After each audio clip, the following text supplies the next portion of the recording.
Hello bachcho, let's read out the question. First two masses 8 kg and 4 kg are connected by a string as shown in the figure. So यहाँ पर आप देख सकते हैं एक M1 मास दे रखा है, एक M2 मास दे रखा है. तो बेसिकली जो M1 मास है वो 8 kg का है, M2 कितने का है, 4 kg का है. और ये इनको हमने स्ट्रिंग के द्वारा, इस पुली के द्वारा क्या कर दिया है, हैंग आउट कर दिया है. और हमारा फ्रिक्शनलेस पुली, ये पुली कैसी है, फ्रिक्शनलेस है. So we have to calculate the acceleration of the system. तो चलिए स्टार्ट करते हैं हम सोल्यूशन से. But before of its let's talk about the key concept which we are going to use here for this question.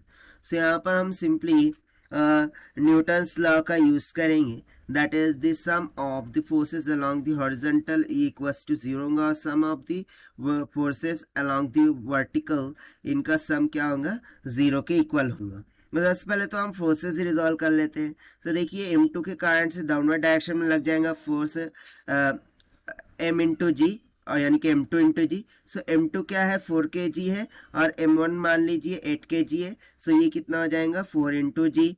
और similarly यदि मैं इसको देखूँ तो ये डाउनवर्ड डायरेक्शन में लग जाएगा M1 इंटू जी. बट जैसा कि ये इंक्लाइंड है, सो इसके दो कंपोनेंट हो जाएंगे, एक हो जाएगा वर्टिकल और एक हो जाएगा हॉरिजॉन्टल. तो चलिए हम इनके कंपोनेंट्स लिख देते हैं. सो वर्टिकल हो जाएगा 8g cos of theta, but theta क्या है यहाँ पर 30 डिग्री, सो ये भी क्या हो जाएगा 30. सो ये सिंपली हो जाएगा 8g कॉस ऑफ 30 डिग्री. और ये वाला क्या हो जाएगा 8g साइन ऑफ 30 डिग्री. ठीक है ना. As you remember that g का वैल्यू कितना होता है, 10 मीटर पर सेकंड स्क्वायर के बराबर, राइट. सो यहाँ पर यदि मैं देखूं सो सिंपली जो टेंशन है वो क्या लग रहा है, अपवर्ड डायरेक्शन में लग रहा है. सो हम सिंपली एक इक्वेशन फॉर्म कर सकते हैं, right. We can able to form the equation here, that is according to Newton's law और Newton second law of motion. जो नेट फोर्स होता है, this is nothing but is equals to the mass into acceleration के बराबर होता है. सो इस concept का भी हम यहाँ पर देखिए यूज कर लेंगे. तो सबसे पहले तो मैं 8 kg मास के लिए कैलकुलेट करता हूँ, राइट. सो वो कितना हो जाएगा, दैट उसके लिए इक्वेशन हो जाएंगे simply t minus of 8g sine of 30. This will be equals to the mass into acceleration. So mass कितना है 8 और एक्सेलरेशन क्या होगा a. सो यहाँ से देखिए ये निकल के आ जाएगा t माइनस ऑफ 8 इंटू जी का वैल्यू 10 हो जाएगा, साइन 30 होता है 1/2, this will be equals to 8a. So यहाँ से देखिए मुझे क्या मिल जाएगा, t minus of 40 will be equals to 8 times of a.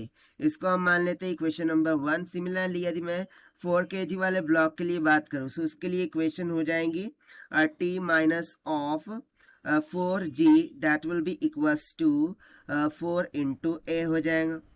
Okay okay, यहाँ पर उल्टा होगा क्योंकि टेंशन ऊपर है.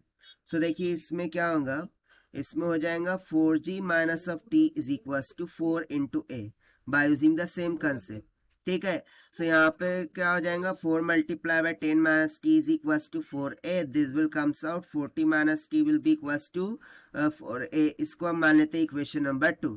यदि मैं इक्वेशन 1 और इक्वेशन 2 को सिंपली क्या कर दूं, ऐड कर दूं. सो देखिए minus T plus T cancel, 40 से 40 cancel, that means 0 will be equals to 8 plus 4 कितना हो जाएगा 12a.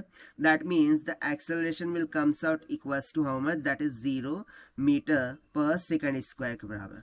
और यही हो जाएगा हमारा आंसर जो कि हमने सॉल्व किया by using the concept that is Newton second law of motion से. Now let us take the option. So option C will become correct here. So this is the required solution. I hope you understood well. Best of luck. Thank you.